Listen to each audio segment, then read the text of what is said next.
How it's made Doritos Chips. Everyone has a distinct memory of the very first time they consumed Doritos. Beyond the fluorescent orange fingerprints it leaves behind, the nearly half-century-old brand is remarkable for a variety of other reasons as well. Even though they have become a household brand by this point, there are probably certain facts about these fully loaded flavor bombs that you are unaware of. The name of the popular chip comes from the word Dorito, which translates to little bits of gold. Even though you may be fluent in Doritos, this does not mean that you are bilingual. However, the name of the chip comes from this term. Is there a newfound appreciation for the hue now? The very best Doritos have a satisfying crunch, are rich in flavor, and are expertly seasoned. Your fingertips should be covered with a dusting of flavor after touching them. Doritos are a sophisticated and one-of-a-kind form of snack food. They are neither potato chips nor tortilla chips. They are something quite else. They are called Doritos. It doesn't matter if you like them or not. You can't deny that they significantly altered how the chip game is played. There is a huge list of flavors, but these are the ones that you should include on the grazing table at your parties, and the school lunches of your children, and as part of your rotation of late-night snacks. But how is anything like this made? Let's have a look at this particular aspect. Ingredients: ground corn, maize, vegetable oil, and salt are the three main ingredients that go into the production of the original plain chips. Toasted corn, a kind that has been phased out in the United States as of 2019, but is still sold under the brand name Lightly Salted in the United Kingdom. The flavored chip variations each have their unique combination of other components. In most cases, pork-derived animal rennet is not used in the production of the cheese flavorings that are utilized on Doritos that are destined for the American market. Ingredients found in Nacho cheese Doritos sold in the United States in order of the percentage of total product: whole corn, soybean oil, corn oil, and/or sunflower oil as a source of vegetable oil, salt, cheddar cheese, milk, cheese cultures, salt, enzymes, maltodextrin, wheat, monosodium glutamate, buttermilk solids, Romano cheese, parts skim cow's milk, cheese cultures, salt, whey protein concentrate, onion powder, partially hydrogenated soybean and cottonseed oil, corn flour, disodium phosphate, lactose, natural. The satirical newspaper and website The Onion published an article with the heading "Doritos celebrates 1 millionth ingredient." In the year 1996, the piece poked fun at Frito-Lay for the enormous number of ingredients that are contained in Doritos. Some people are concerned that the oils, flavorings, and additives that are used in the production of Doritos and other Frito-Lay products could not be good for their health. The flavors. There is a large variety of Doritos flavors available, and they are offered in many countries across the world. They made their debut across the country in the United States in 1966 with toasted corn as the sole taste option. The product was a hit, but further market research found that many consumers outside of the Southwest and West thought the chip was too bland and not spicy enough for what was supposed to be a Mexican snack. This was even though the chip contained chili peppers.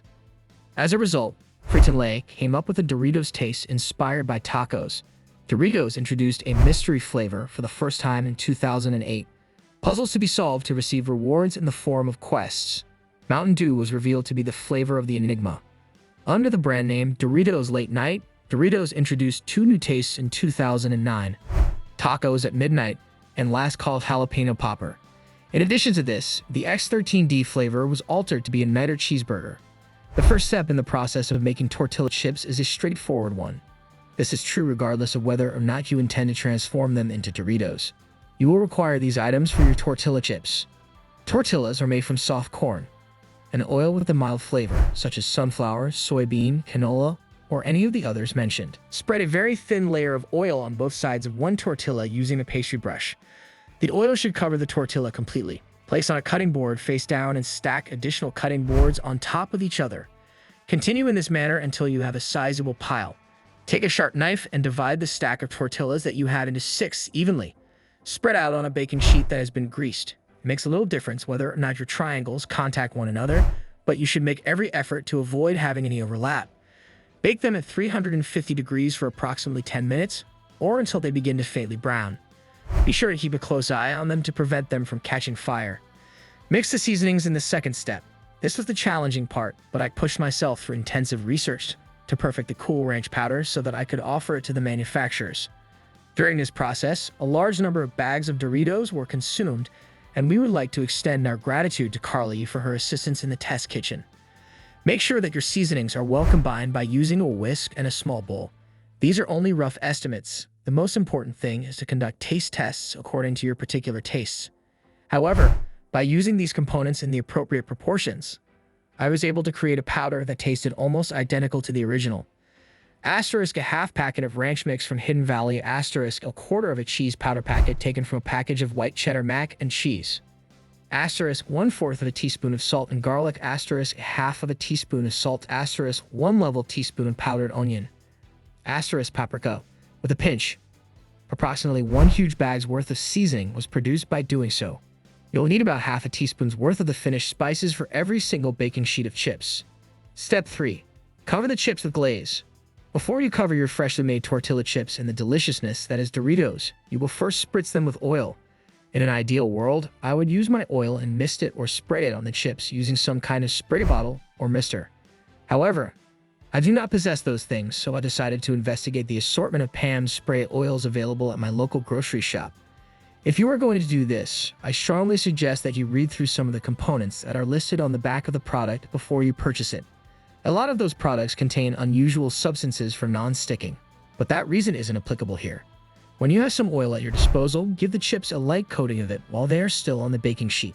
Place the chips in a large Ziploc bag with a capacity of 1 gallon and add the powder, using approximately 2 teaspoons for each baking sheet of chips.